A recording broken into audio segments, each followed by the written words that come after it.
Bueno, vamos al resto de las causas de hipertensión. Miren lo corticoide.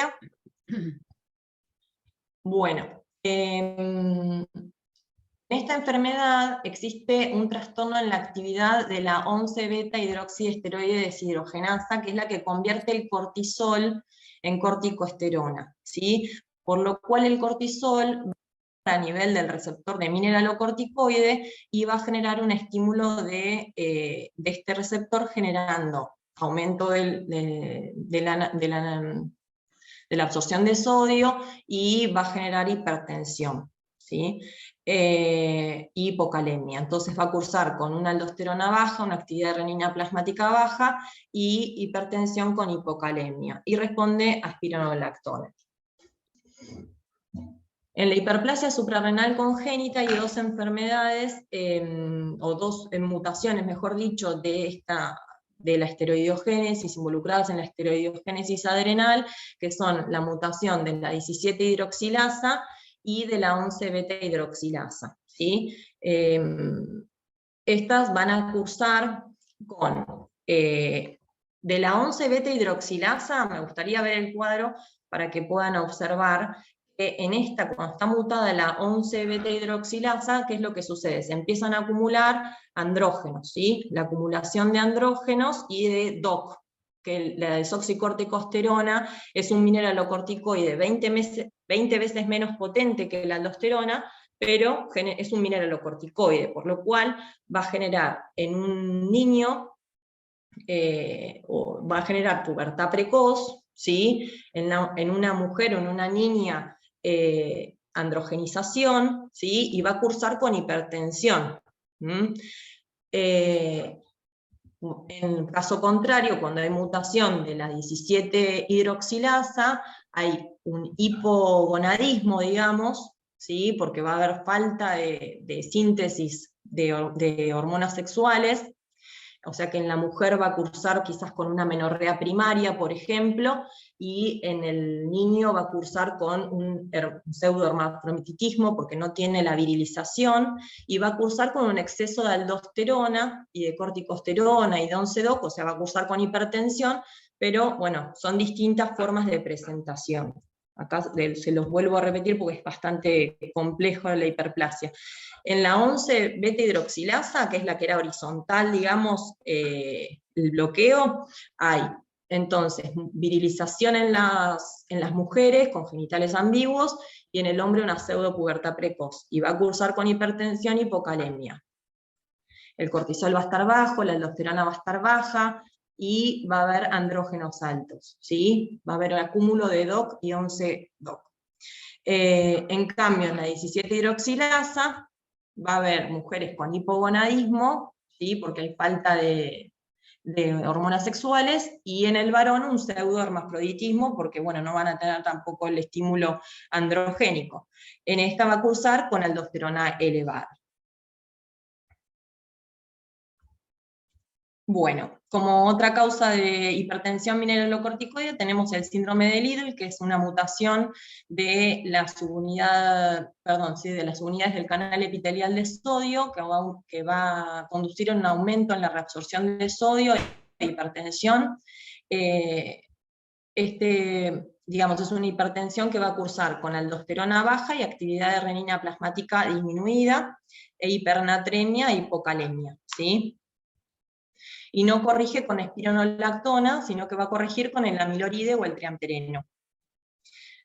Bueno, como síntesis de las hipertensiones mineralocorticoideas, las podemos dividir en dos grandes ramas. Son las que cursan con renina baja y con las que cursan con renina alta. Las de renina baja, que es una renina menor a 1, tenemos el hiperaldosteronismo primario, el exceso aparente de mineralocorticoides, la hiperplasia suprarrenal y el síndrome de Liddle.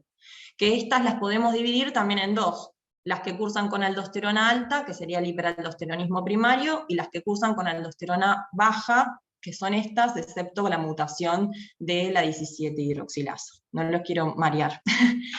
Y los que cursan con renina elevada son las enfermedades renales, las anomalías renovasculares o tumores de las células yuxtaglomerulares. Bueno, Hacemos otro tema, ahora un lavado de cabeza, vamos a pasar a feocromocitoma.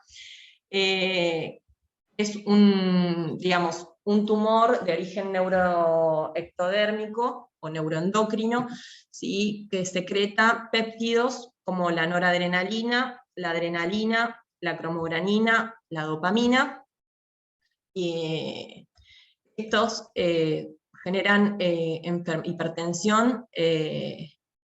Digamos, de los pacientes hipertensos, el 0,1 corresponde a feocromocitoma, el 0,01, o sea, es una causa muy poco frecuente de hipertensión secundaria, afecta a personas entre la tercera y la quinta década de la vida. Y para recordar acá también la síntesis de catecolaminas, es importante recordar que la noradrenalina se convierte en normetanefrina y la adrenalina en metanefrina, y ambas en ácido vainillín-mandélico por distintas enzimas. La glándula suprarrenal tiene la enzima feniletonolamina metiltransferasa que convierte la noradrenalina en adrenalina. Los ganglios simpáticos y parasimpáticos no contienen esta enzima, y es importante, digamos, después para entender un poco las manifestaciones clínicas. Son tumores que se localizan el 90% en la médula suprarrenal, son de causa esporádica, las más frecuentes. Hereditarios es menos frecuente y suelen ser bilaterales. Hay un 10% que se originan en los paragangliomas, ¿sí? Que pueden ser de localización, digamos, simpática o parasimpática. Bueno, y los paragangliomas no secretan adrenalina porque carecen de la N-metiltransferasa. El feocromocitoma, entonces, como ya dije, puede ser un 75% esporádico o asociado a síndromes que se heredan de forma autosómica dominante. Hay que sospechar los hereditarios cuando son bilaterales y se presentan en pacientes jóvenes. Dentro de estos tenemos a los síndromes de paraganglioma, el MEN2, MEN2A o MEN2B.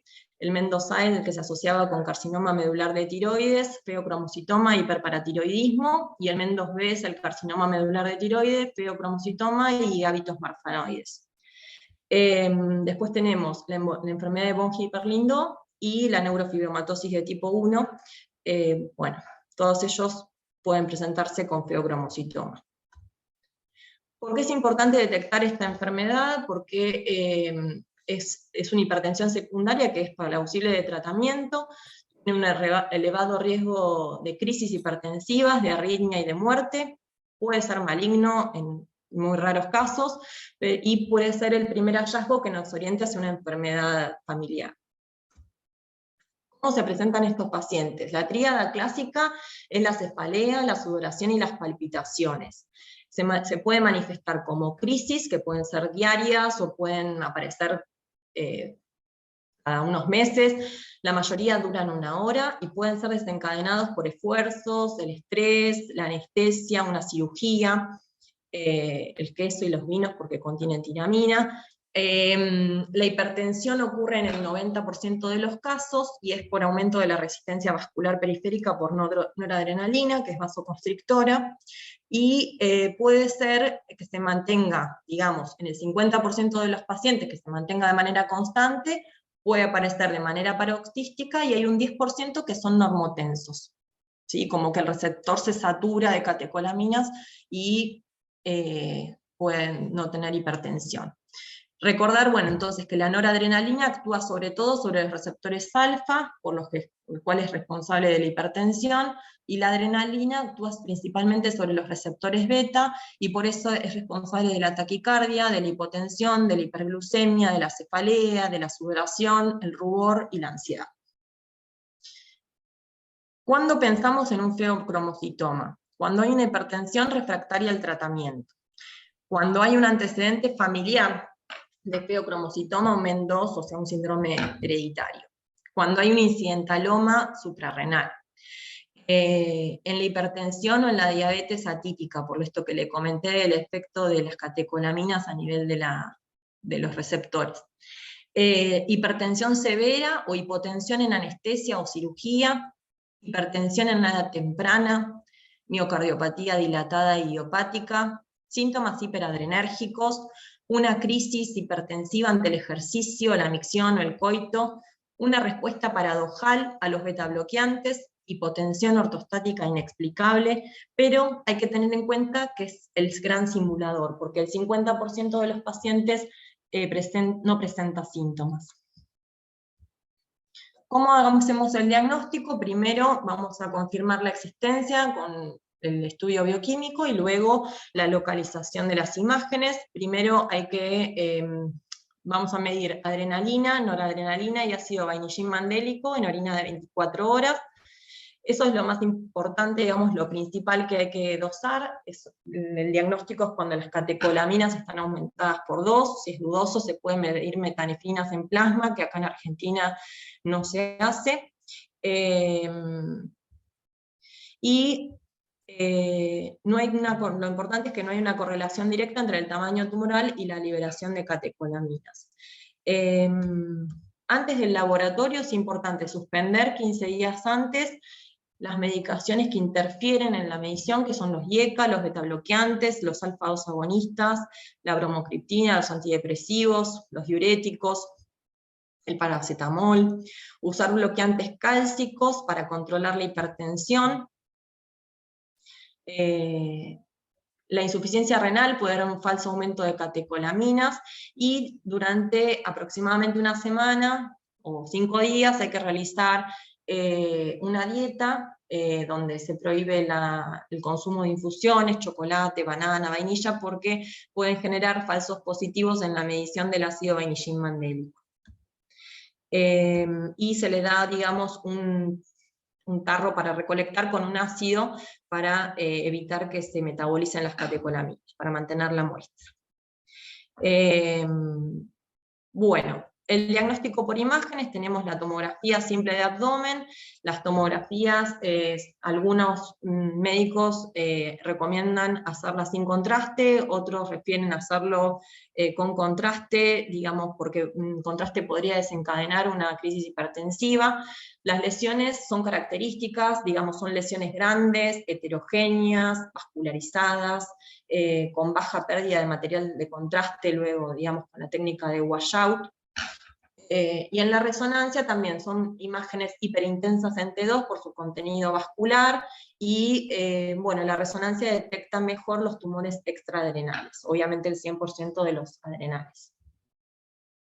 Bueno, acá en esta imagen no se puede ver muy bien, pero bueno, créanme que son lesiones grandes, en general son heterogéneas, pero bueno, para que tengan en cuenta. El tratamiento es quirúrgico, generalmente por vía laparoscópica.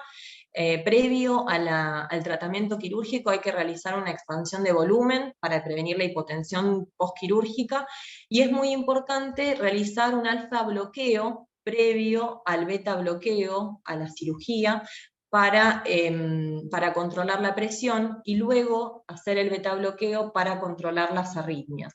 Esto es importante para evitar una crisis hipertensiva durante la cirugía, ¿sí? Así que se utiliza el alfa bloqueo con fenoxibenzamina o prazosin para lograr una presión arterial menos de 120/80, y luego realizar un beta bloqueo con la meta de una frecuencia cardíaca menos de 80. Bueno, en el postquirúrgico hay que medir catecolaminas, y si son normales, la resección fue adecuada, ahí tenemos el control, en general se restaura la normotensión, digamos, y hay que tener en cuenta que puede desarrollarse una hipotensión arterial, hipoglucemia, por lo cual hay que tener este recaudo de la expansión de volumen. Bueno, vamos a pasar ahora al síndrome de Cushing. El síndrome de Cushing es un síndrome poco frecuente, si se descarta, digamos, la causa iatrogénica, el consumo excesivo de corticoides, es más frecuente en mujeres en la tercera y la quinta década, y tiene una elevada mortalidad por complicaciones cardiovasculares, por la obesidad central, la hipertensión, la diabetes, la dislipemia y los estados de hipercoagulabilidad que genera esta enfermedad. Se diagnostica la hipertensión en el 80% de los pacientes con síndrome de Cushing, y es muy frecuente la hipertensión en los pacientes pediátricos con síndrome de Cushing. un aumento tanto de la presión sistólica como diastólica, y existe una pérdida del descenso de la presión arterial nocturna debido a la pérdida del ritmo circadiano del cortisol.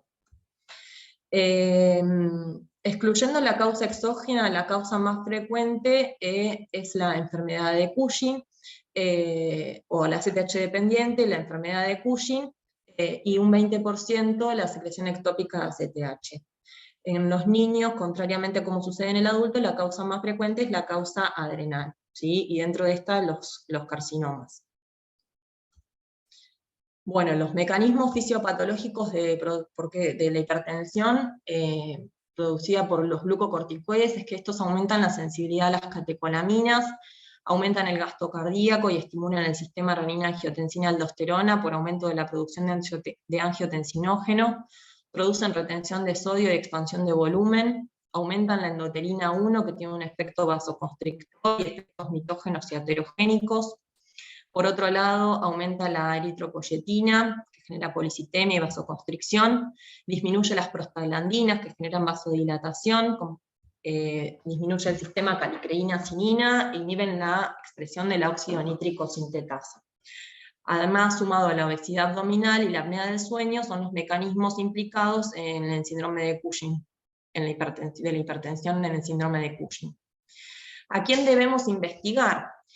Obviamente, cuando hay una clínica sospechosa del síndrome de Cushing, aquellos pacientes que tienen miopatía proximal, plétora facial, o sea, rubicundez, estrías. Estas estrías son características, son rojo-vinosas, anchas, mayores a 1 centímetro, localizadas en el abdomen, en la raíz de los miembros, ¿sí?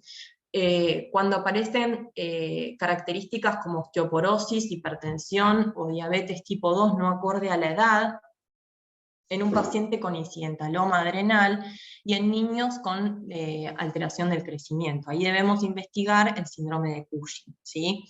Y si lo pensamos al revés, digamos, cuando investigar en un paciente hipertenso síndrome de Cushing también es, digamos, según estas características.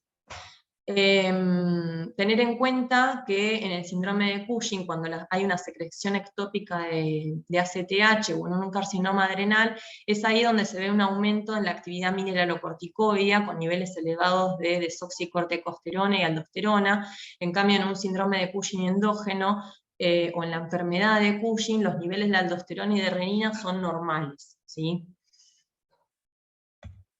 Bueno. Hipohipertiroidismo, 2 palabras, como ya les dije, lo vamos a ver más adelante. El hipotiroidismo, hay un aumento en la resistencia periférica y el volumen extracelular con aumento de la presión diastólica en el hipotiroidismo, y en el hipertiroidismo, por aumento de la frecuencia cardíaca y del gasto cardíaco y disminución de la resistencia periférica, hay un aumento de la presión sistólica. Esas son 2 palabras, después más adelante lo vamos a charlar. Acromegalia, la acromegalia, también 2 palabras, está presente en 1/3 de los pacientes de hipertensión, tiene una alta mortalidad, 2 a 3 veces mayor que en la población general, y la causa principal es la enfermedad cardiovascular, en el 60% de los casos. Los niveles, digamos, de GH, los pacientes jóvenes y que tienen poca duración de la enfermedad y la ausencia de hipertensión, son los que le dan a estos pacientes mayor sobrevida. O sea, la hipertensión tiene una jerarquía muy importante para hablar de sobrevida por los efectos deleterios que generan en estos pacientes. ¿Por qué se produce hipertensión? Es por la acción antinatriurética de la GH con retención de sodio y expansión del volumen, y si sospechamos un paciente con acromegalia, hay que solicitar IgP1, ¿sí? Se puede pedir en el laboratorio. Las características de los pacientes acromegálicos van a tener cefalea, parestesias, la cara lustrosa, pueden tener macroglossia, aumento del arco superciliar,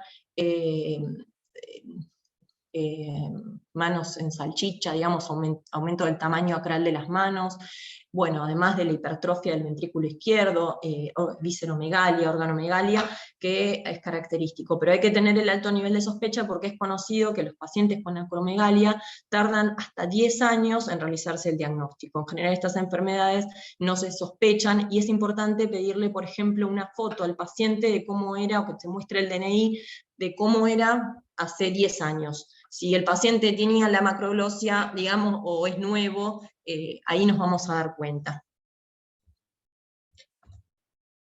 Hiperparatiroidismo, bueno, en la hipertensión está presente en el 30 al 40% de los pacientes, los mecanismos no están claros de por qué se produce, pero se sabe que la hipertensión puede remitir o no luego de la paratiroidectomía. Se cree que puede haber una sustancia secretada por las glándulas paratiroides que genera hipertensión, y no se sabe la causa exactamente, pero sabemos que la PTH es vasodilatadora y la PTH-RP también, pero después digamos, la causa puede ser el exceso de calcio, que podría generar vasoconstricción.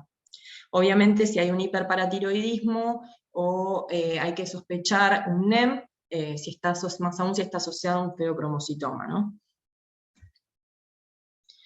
Bueno, por último, la diabetes. Esto sería un capítulo totalmente aparte, pero para decir dos palabras, la hipertensión es una comorbilidad extremadamente frecuente en los pacientes diabéticos, afectando al 60% de los pacientes con diabetes. La prevalencia de hipertensión es 3 veces superior que en no diabéticos y contribuye al desarrollo de las complicaciones crónicas de la diabetes. En los pacientes diabéticos tipo 1, la hipertensión se desarrolla después de varios años de enfermedad y generalmente es por daño renal. Afecta al 30% de los pacientes con diabetes tipo 1, y en la diabetes tipo 2, la hipertensión suele estar presente al momento del diagnóstico y es parte de un síndrome, el síndrome metabólico, de la resistencia a la insulina, de la obesidad, de la dislipemia, de la enfermedad coronaria. ¿Y cuáles son los mecanismos implicados? La resistencia a la insulina en el músculo liso va a generar alteración del transporte de iones a través de la membrana, aumento del calcio citosólico, y esto va a generar aumento de la reactividad vascular. Y en el músculo grasa-hígado va a haber una hiperinsulinemia con activación del sistema nervioso adrenérgico, retención de sodio, hipertrofia del músculo liso, y todo esto va a llevar a la hipertensión arterial. Bueno, espero no haberlos bombardeado con información y que les pueda echar y saber cómo estudiar y cuándo derivar al endocrinólogo cuando haya un paciente con hipertensión secundaria. Muchas gracias. Gracias.